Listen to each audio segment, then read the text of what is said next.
Pemirsa, dialog kembali kami lanjutkan dan kami masih membahas mengenai topik layakkah Soeharto menjadi pahlawan. Dan kita akan langsung menyapa pemirsa Berita Satu yang ada di Semarang, Pak Haryono, untuk mengetahui pandangannya mengenai topik dialog kita kali ini. Pak Haryono, selamat pagi. Ya, pagi. Bagaimana pendapat Anda, Pak, dengan topik apakah Soeharto layak untuk menjadi pahlawan? Kalau saya pandangannya tidak layak ya, langsung saja tidak layak. Halo? Iya, silakan Pak Haryono. Apa kemudian yang mendasari alasan Anda bahwa Pak Harto tidak layak untuk menjadi pahlawan? Yang mendasari itu gini, Bu. Halo? Iya, silakan Pak. Yang mendasari itu pahlawan ya, gelar pahlawan ya. Itu moto gelar pahlawan itu apa, Bu? Tanpa tanda jasa atau Bu? Nah, itu saya sendiri bilang tidak layak itu karena itu. Pahlawan, gelar pahlawan tanpa tanda jasa. Nah, kalau Pak Harto ini kan enggak. Dia hanya menjual aset negara ke orang asing. Jadi saya berpendapat Pak Harto tidak layak. Baik, terima kasih Pak Haryono dari Semarang, Jawa Tengah. Mas Ferry, langsung saja tanggapannya. Iya, setuju dengan Pak Haryono, tidak layak. Tadi Tegas saya sekali sudah mengatakan ya. menguraikan dasar kenapa tidak layak kan. Ada banyak tindakan yang tadi saya sebutkan. Jadi memang tidak layak. Oke, tapi kalau kita lihat ini kan 2010 Pak Harto kemudian diusulkan untuk mendapatkan gelar pahlawan nasional seperti itu. Kemudian terus bergulir pro dan juga kontra dan menyebabkan adanya kontroversi sampai sekarang. Kemudian tahun 2016 mencuat kembali karena kemudian Golkar yang mengusulkan.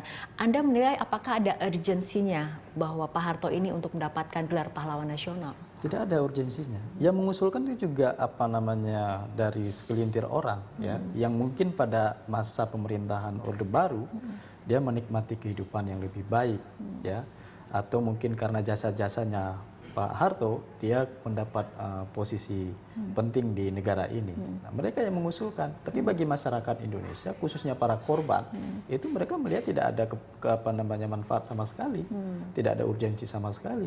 Mengusulkan adalah yang diuntungkan. Menurut Anda seperti itu? Yang mengusulkan yang diuntungkan. Makanya menurut saya kita ini jangan seperti pepatah Latin mengatakan cui bono.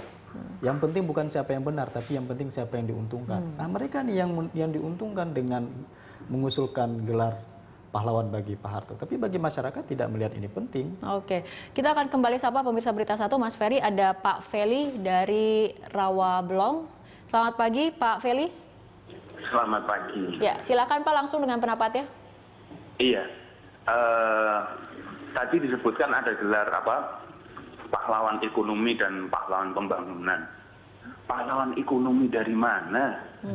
Orang jelas-jelas negaranya dijual persis kata Pak sebelumnya tadi yang dijual ke asing.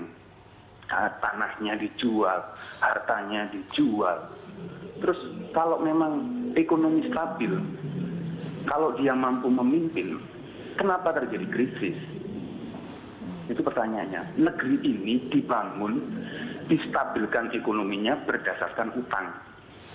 Dan kita sekarang, rakyat, yang menanggung utangnya dia.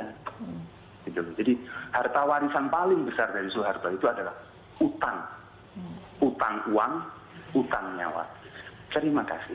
Baik, terima kasih Pak Feli dari Rawabelong, Jakarta. Ya, ini mungkin pendapatnya hampir sama dengan Pak Haryono seperti itu. Nah, ini pro dan kontra yang terjadi di masyarakat juga mengenai apakah Pak Harto layak untuk menjadi pahlawan atau tidak. Ini kemudian mungkin harus juga dianalisa oleh pemerintah karena setelah dari Dewan Gelar ini pertimbangannya akan masuk ke Presiden dan Presiden yang menentukan seperti itu ya Mas Ferry ya.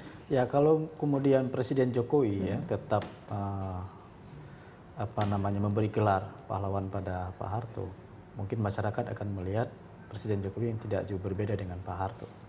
Ya, karena penyelesaian kasus pelanggaran HAM berat masa lalu sampai hari ini belum dilakukan. Ya, absennya negara dalam penyelesaian itu juga mengakibatkan penderitaan bagi para korban.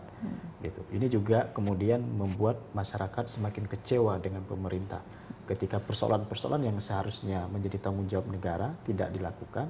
Ya, kemudian mengangkat nama-nama atau pelaku yang diduga pelaku menjadi seorang pahlawan. Oke, kita akan kembali mendengar satu lagi pendapat dari pemirsa dari Pak Abdul Fatah di NTB. Selamat pagi Pak Abdul.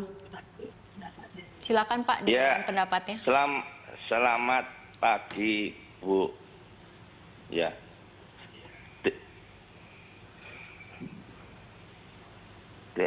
Terima kasih. Tadi ada yang mengatakan, saya dengar, yang mendukung Pak Harto jadi pahlawan itu para pendukungnya. Saya sebaliknya, yang tidak mendukung ya dia korbannya Pak Harto, ya PKI itu mungkin ya.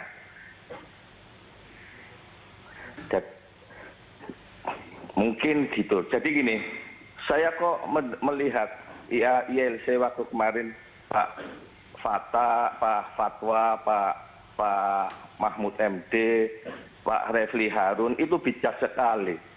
Itu sudah ada ketentuannya di TAP MPR, di undang-undang peraturan tentang kriteria pahlawan. Janganlah kita kejebak sama dendam masa lalu. Ini jangan-jangan orang-orang yang tidak mendukung ya mungkin ada anak keturunannya PKI. Jadi gini Bu, saya melihat tidak ada manusia yang sempurna di dunia ini. Ya. Orang Bu Megawati aja nggak mau salaman sama Pak SBY kok. Jadi gini loh, tidak ada yang sempurna. Makanya janganlah menganggap bahwa Pak Harto itu jelek, menjual. Itu Indosat yang jual siapa? Baik Pak Abdul Fattah, kami sudah mendapat inti dari pendapat Anda. Terima kasih telah berbincang bersama kami di Jurnal Pagi di dialog kali ini. Nah langsung saja Mas Ferry, ini mungkin lagi-lagi ini pandangan masyarakat dari sisi yang berbeda seperti itu. Jangan terjebak terhadap dendam masa lalu seperti itu. Pertama saya mau klarifikasi, ini bukan soal klasifikasi orang PKI ya yang kemudian menolak gelar pahlawan bagi Pak Harto, kemudian yang mendukung orang yang anti PKI. Saya bukan keturunan dari Partai Komunis Indonesia. Saya orang Aceh yang mengalami langsung bagaimana kebijakan Pak Harto yang membuat operasi militer di Aceh. Itu yang pertama.